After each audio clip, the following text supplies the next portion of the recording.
warahmatullahi wabarakatuh. Soleh-solehah, apa kabarnya kalian hari ini? Semoga sehat dan selalu dalam lindungan Allah ya. Amin ya robbal alamin. Hari ini kita akan belajar kisah beberapa nabi. Yang pertama, kisah Nabi Adam. Nabi Adam adalah manusia pertama yang diciptakan Allah Subhanahu wa taala. Ia dijadikan sebagai nabi sekaligus rasul yang pertama.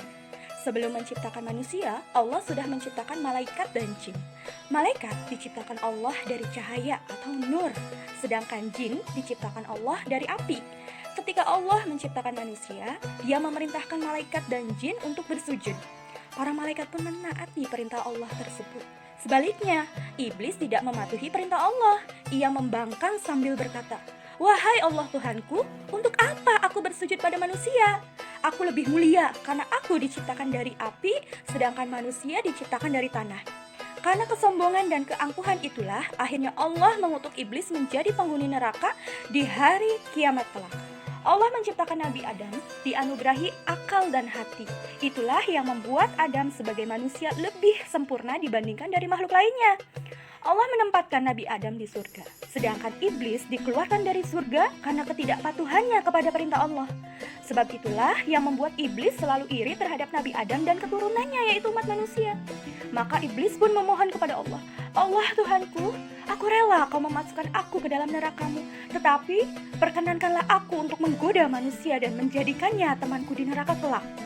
Allah pun mengabulkan permohonan tersebut. Di surga, Nabi Adam mendapatkan segala kemewahan dan keindahan. Akan tetapi, ia merasa kesepian. Kemudian, Allah menciptakan Siti Hawa untuk menemani kesepiannya itu. Dan Allah menikahkan Nabi Adam dengan Siti Hawa, sedangkan para malaikat menjadi saksinya. Nabi Adam dan Siti Hawa hidup bahagia di surga.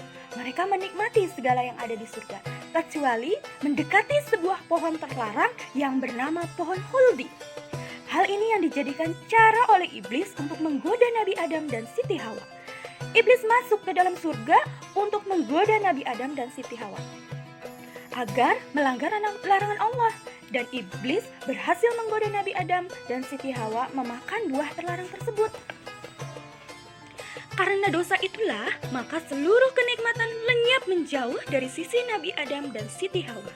Mereka dikeluarkan dari surga dan menyesali seluruh perbuatan yang sudah melanggar aturan Allah. Nabi Adam dan Siti Hawa bertobat atas kekeliruan dan kesalahan yang telah mereka lakukan. Mereka berdoa lirih dan menangis tanpa henti.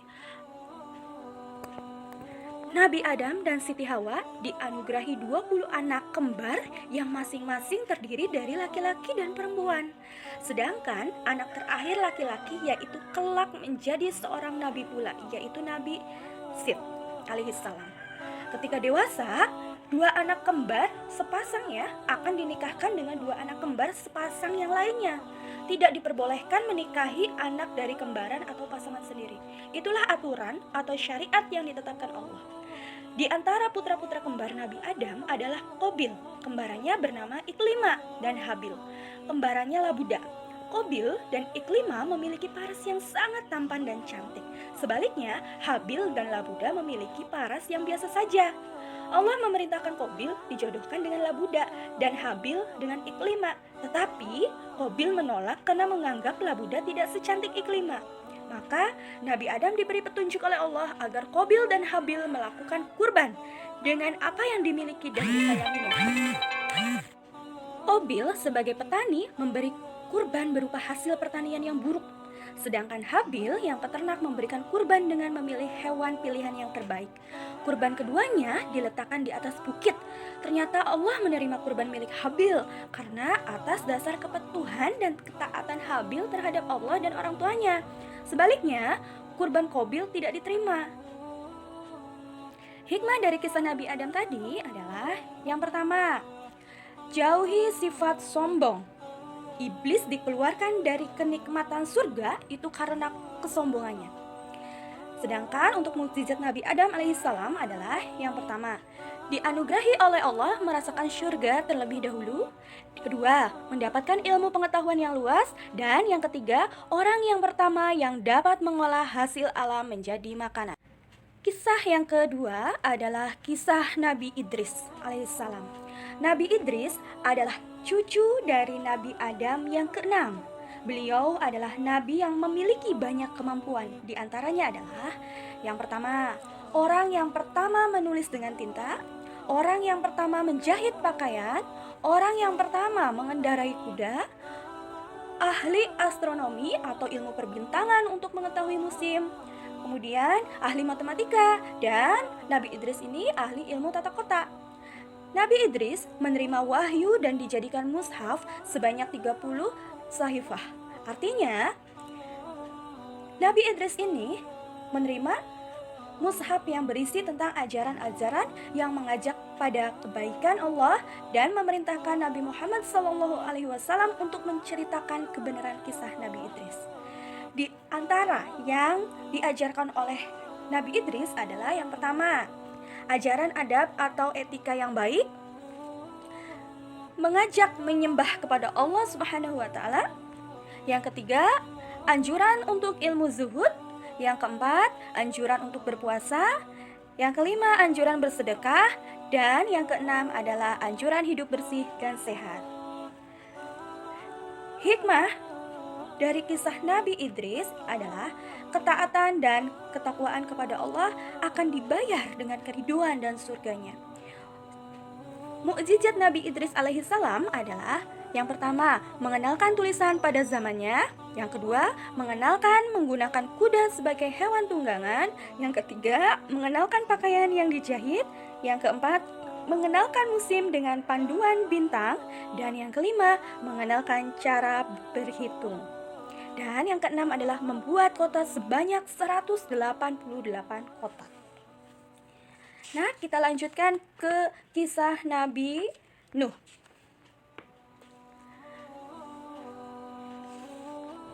Nabi Nuh merupakan urutan nabi yang ketiga, keturunan Nabi Adam alaihissalam yang kesembilan. Ayahnya bernama Lamik bin Mutpeshalih.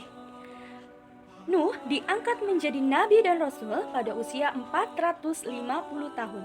Di dalam Al-Quran disebutkan bahwa usia Nabi Nuh itu mencapai 950 tahun. Ia berdakwah pada kaumnya selama 500 tahun. Dalam waktu yang lama itu ternyata hanya 70-80 orang saja yang mengikuti dan patuh terhadap Nabi Nuh. Pada zaman Nabi Nuh, manusia memiliki usia yang panjang. Jarak antara zaman Nabi Idris dengan Nabi Nuh sangatlah panjang. Pada saat itu terjadi banyak penyimpangan karena Allah tidak mengutus Nabi dan Rasul. Tidak ada yang memberi petunjuk dan pedoman syariah Islam. Masa ketiadaan Nabi dan Rasul itu disebut fatrah, yaitu masa ketidakadaan Nabi dan Rasul. Nabi Nuh diutus oleh Allah pada kaum yang sangat sesat. Ia menyerukan ajaran Allah dengan sangat sabar dan gigih karena Nabi Nuh ingin umatnya kembali kepada ajaran Allah Subhanahu wa taala. Nenek moyang umat Nabi Nuh yang sudah mati dibuatkan patung. Kemudian ia dijadikan berhala atau patung sesembahan. Mereka tidak lagi menyembah Tuhan, tetapi menyembah patung atau berhala. Mereka juga banyak melakukan maksiat dan tidak melaksanakan ajaran-ajaran agama yang telah didakwahkan Nabi sebelumnya, yaitu Nabi Idris alaihissalam. Dalam dakwahnya, Nabi Nuh mendapatkan banyak halangan. Cobaan terberat dakwahnya Nabi Nuh alaihissalam adalah menghadapi istri dan anaknya yang bernama Kan'an. Keduanya justru tidak menaati dan membangkang dakwah Nabi Nuh. Dalam waktu yang sangat panjang, sedikit sekali umat yang mengikuti ajaran dan seruan Nabi Nuh untuk meninggalkan berhala dan maksiat. Setiap saat, Nabi Nuh pun berdoa kepada Allah untuk memberikan hidayah kepada umatnya. Hingga suatu ketika, Allah memberi kabar kepada Nabi Nuh bahwa akan ada banjir yang sangat besar. Nabi Nuh diperintahkan untuk membuat perahu guna menyelamatkan kaum yang beriman. Akan tetapi, di antara kaumnya banyak yang ingkar, bahkan menertawakan kabar itu. Mereka menganggap daerah yang mereka diami jauh dari laut. Allah pun menepati ancamannya. Allah menurunkan hujan yang sangat besar dan tak henti-henti sehingga mengakibatkan banjir. Ketika banjir semakin membesar, Nabi Nuh tetap mengajak kaumnya termasuk anak dan istrinya. Akan tetapi, mereka menolak dengan kesombongan. Mereka yang ingkar dan sombong lari ke gunung untuk menghindari banjir. Namun, kemanapun mereka lari, banjir selalu mengikutinya. Nabi Nuh tak berhenti mengajak kaumnya. Akan tetapi mereka tetap menolak sampai akhirnya binasa. Dan akhirnya Nabi Nuh beserta kaumnya yang patuh selamat dari azab Allah. Mereka pun bersyukur atas hidayah Allah. Nabi Nuh beserta kaumnya yang selamat meneruskan hidupnya yang baru. Dia berkat ketabahan dan kesabaran Nabi Nuh dalam berdakwah. Nabi Nuh ini dimasukkan oleh Allah ke dalam kelompok ulul azmi. Apakah kalian tahu apakah itu ulul azmi? Ya, ulul azmi adalah sebuah gelar kenabian istimewa yang diberikan kepada para rasul yang memiliki kedudukan khusus karena ketabahan dan kesabaran yang luar biasa dalam menyebarkan agama dan syariat Islam. Adapun hikmah dari kisah Nabi Nuh tadi adalah Allah akan memberikan ganjaran atas semua yang kita lakukan. Jika kita melakukan hal yang baik, maka Allah akan membalasnya dengan pahala dan surga.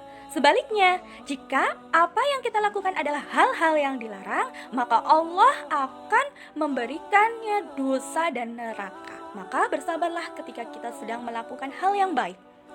Mukjizat Nabi Nuh alaihi salam adalah Allah menganugerahkan ilmu pengetahuan tentang ilmu pembuatan perahu dan mampu membuat kapal laut yang besar dan mampu memuat banyak penumpang.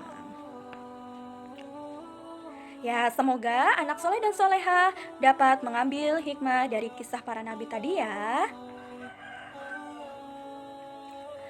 Terima kasih atas perhatiannya. Wassalamualaikum warahmatullahi wabarakatuh.